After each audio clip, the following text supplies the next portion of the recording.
et bonsoir. Ce soir, je vais vous raconter l'histoire de Mitadegao.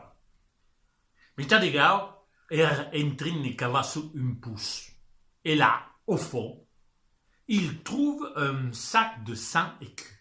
Alors qu'est-ce qu'il fait? Il prend le sac de 100 écus, il le monte et il pose le sac sur le bord du puits. Et là, il voit le roi de Zibzoub avec toute son armée qui passe.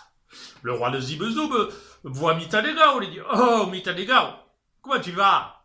Et qu'est-ce que tu fais là? Et qu'est-ce que tu as trouvé? »« Ah, sire, j'ai trouvé un sac de 100 écus. » Le roi lui dit « Je pars à la guerre. Prête-moi ton argent. L'année prochaine, quand je reviendrai de la guerre, je te le rendrai. » Et Mitadegao, qui était brave, lui prête son sac de 100 écus. Et là, l'armée de Zibzoub part sur le chemin et disparaît. Un an après, Mitadegao veut marier sa fille, sa chatte. Alors il se dit, le sac de 100 écus, ça serait bien que je l'ai. Alors il décide d'aller à Zibzoub réclamer son sac de 100 écus. Et il part sur le chemin, et marche que tu marcheras. Et il marche comme un jeune poulet. Et à la sortie d'une forêt, qu'est-ce qu'il rencontre? Le loup. Le loup lui dit, oh, Mitadegao, dès qu'il fasse qui? Et où tu vas, gaillard comme ça? Ah, il répond à Zibzoub, je vais à Zibzoub. Et qu'est-ce que tu vas faire à Zibzoub, mon Dieu? Je vais réclamer au roi de Zibzoub mon sac de 100 écus que je lui ai prêté l'année dernière. Et si tu veux venir, le loup, je suis sûr que tu pourras faire quelques affaires là-bas. Le loup lui dit, ouais, c'est loin, Zibzoub. Mais quand même, allez, je vais avec toi. Et ils partent, tous les deux. Et marche que tu marcheras. Et ils marchaient comme des jeunes poulets. Qu'est-ce que le loup dit?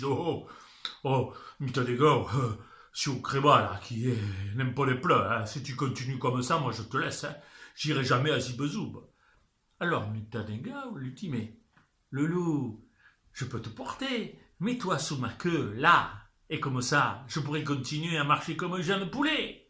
Et le loup s'est mis sous la queue de Mitadegao. Et Mitadegao est reparti, et marche que tu marcheras, et il marchait gaillard comme un jeune poulet, jusqu'à ce qu'il rencontre au détour du chemin loup Reynard.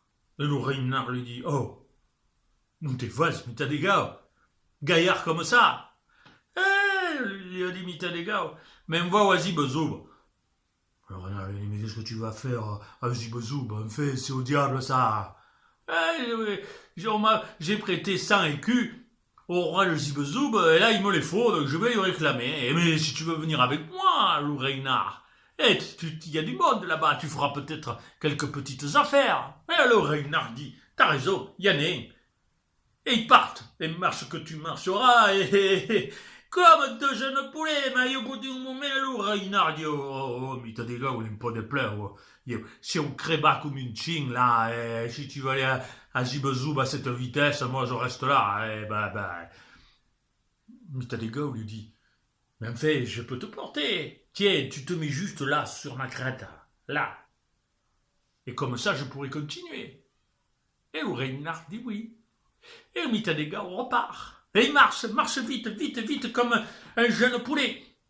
Jusqu'à ce qu'il rencontre le rose, loup mestre de la balade du rose. Et le Ron. Et le Ron lui dit, mais Mitadegao, où t'es vache comme quoi, gaillard que tu es. Même beau à Zibzoub, veillerait l'oreille des Zibzoub. Oh, lui dit le Ron, c'est pas à côté ça. Mitadegao dit, et si tu veux voir Zibzoub, eh bien t'as qu'à venir avec moi. Allez, et loup rose, et Mitadegao sont repartis. Et ils marchaient gaillards, comme deux jeunes poulets. Et au bout d'un moment, loup rose, il faisait des vagues, et à chaque vague, il prenait de la boue. Et il commençait à s'embourber tout seul, et loup rose a dit, un pot de bleu. Alors, Mitadegao lui a dit, mais je comprends. Mais si tu veux venir avec moi, viens dans mon ventre, il y a la place. Et loup rose est entré dans le ventre de Mitadegao. Et Mitadegao est reparti.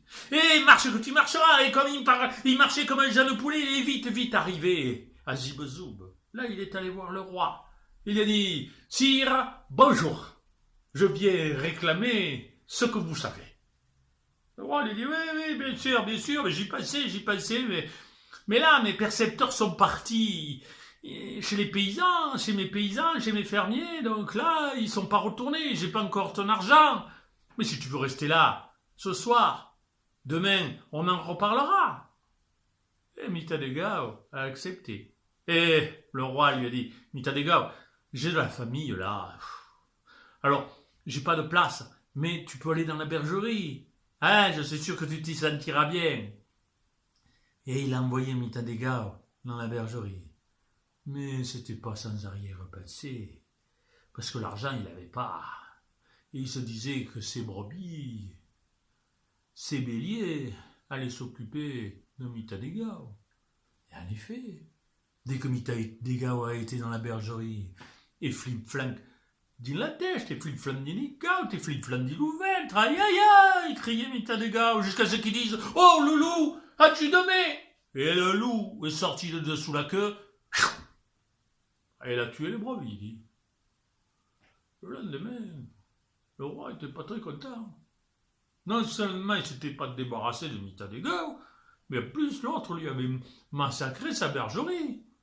Ah, oui, Mitadegao, ils sont pas revenus, mes percepteurs sont pas revenus. Mais demain, oui, je te garde si tu veux. Oui, je te garde. Oui, ouais, j'ai pas de place dans les chambres, mais tu pourras les coucher dans mon poulailler, hein? Voilà, tu seras au chaud. Oui. Allez, hein, bonne nuit. C'était pas sans arrière-pensée. Hein. Et Mitadegao est allé au milieu des galines. Mais les galines, vous savez comment c'est quand elles sont nombreuses. Et tic-tic dans la tête, tic-tic dans les gâteaux, tic-tic dans le ventre. Aïe.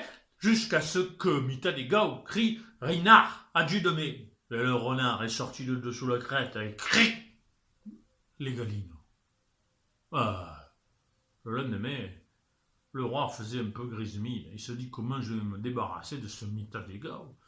Alors il est allé voir le boulanger, il a dit boulanger, toi qui es une vieille canaille, qu'est-ce que tu peux faire pour moi, pour me débarrasser de Mitadegao? Et le boulanger lui dit, vous inquiétez pas, dites-lui de venir coucher dans la boulangerie.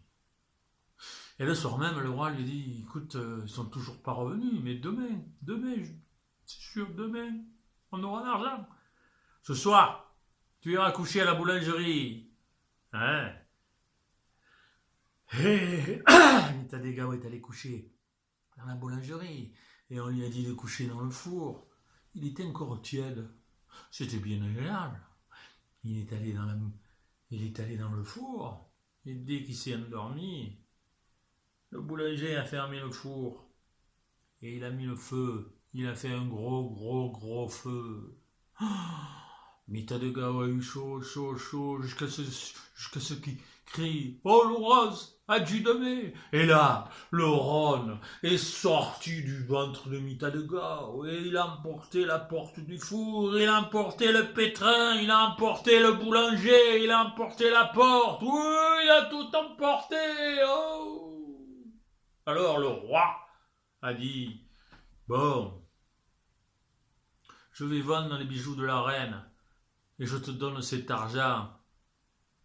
Et va-t'en. Et c'est ce qu'il a fait.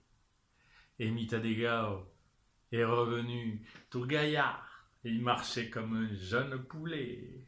Et Rimpimpi, peu de boudin, va qu'il a fin.